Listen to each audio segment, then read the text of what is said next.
అంకితమయ్యా ఈ జీవితం నీకంకితమయ్యా నా జీవితం అంకితమయ్యా ఈ జీవితం నీకంకితమయ్యా నా జీవితం. ప్రైజ్ ది లార్డ్ అండి. దేవుని నామం శుభాభివందనాలు చెల్లించుకుంటున్నాను. మరి దేవుడు ఈరోజు మాట్లాడుతున్న మాట మత్తయి సువార్త 6వ అధ్యాయం 6వ వచనం. నీవు ప్రార్థన చేయనప్పుడు నీ గదిలోనికి వెళ్ళి తలుపు వేసి రహస్యమందున్న నీ తండ్రికి ప్రార్థన చేయుము. అప్పుడు రహస్యమందు చూచు నీ తండ్రి నీకు ప్రతిఫలం ఇస్తాడు. చూసారండి, ఆయన ఏంటంట చూసే దేవుడు అండి. నువ్వేం చూస్తున్నావో, నువ్వేం మాట్లాడుతున్నావో, నీ ప్రవర్తన ఎలాంటిది, హీ విల్ అబ్జర్వ్. నీ హృదయాన్ని చూస్తాడు. నీ మాటల వల్ల, నీ క్రియల వల్ల, నీ తలంపుల వల్ల ఏదైనా పాపము చేస్తే ప్రభు సన్నిధిలో మనం ఎలా ఉండాలంట? ఒప్పుకునే స్థితిలో ఉండాలంట. మరి మనం ఈరోజు ఒప్పుకుంటున్నామా, కప్పుకుంటున్నామా? మనల్ని మనము పరీక్షించుకుందామంటే మన జీవితం మొత్తము ఆయనకి తెలిసినప్పుడు, మరి తల్లి గర్భమందే మనల్ని ఆయన రూపించినప్పుడు, నీకు పేరు పెట్టి పిలిచిన దేవుడు ఎంత నమ్మదగిన వాడండి. మరి దేవుని ముందు మనము మన పాపాలని ఒప్పుకోవడానికి మనం ఎందుకు భయపడుతున్నాము?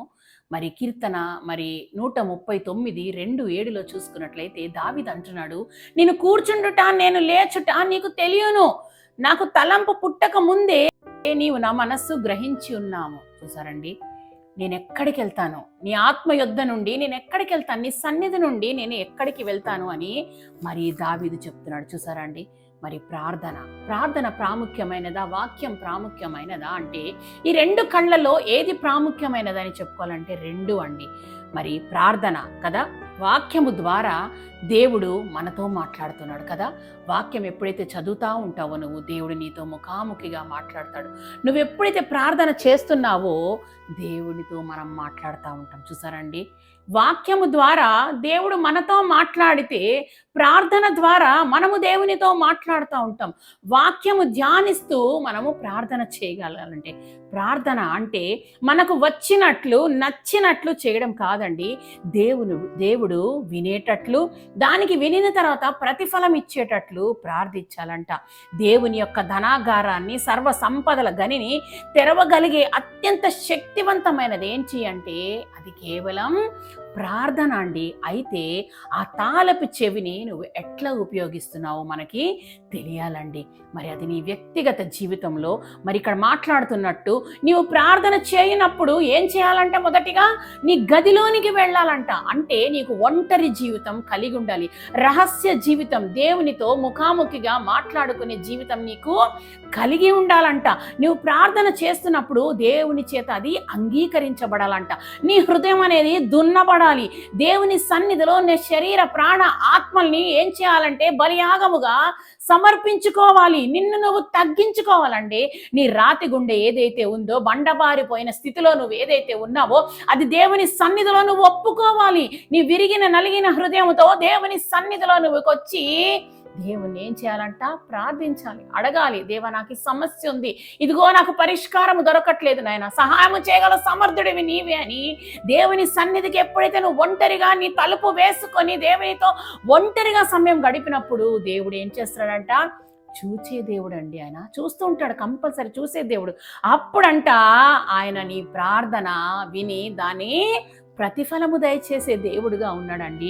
రహస్యమందున్న చూచుచున్న నీ తండ్రికి నువ్వు ప్రార్థన చేసేటప్పుడు నీ గదిలోనికి వెళ్ళి తలుపు వేసుకోవాలండి. ఏవైతే ఉన్నాయో చెడు ఆలోచనలు, చెడు తలంపులు, చెడు నడవడిక అన్నిటికీ ఏం చేయాలంట? మనము తలుపు వేసుకోవాలండి. దేవునితో ముఖాముఖిగా మాట్లాడుకోవాలంటే లోకంలో ఉన్న తలుపులన్నీ మనం మూసేసి మనం దేవుని సన్నిధిలోకి మనము వెళ్ళాలి.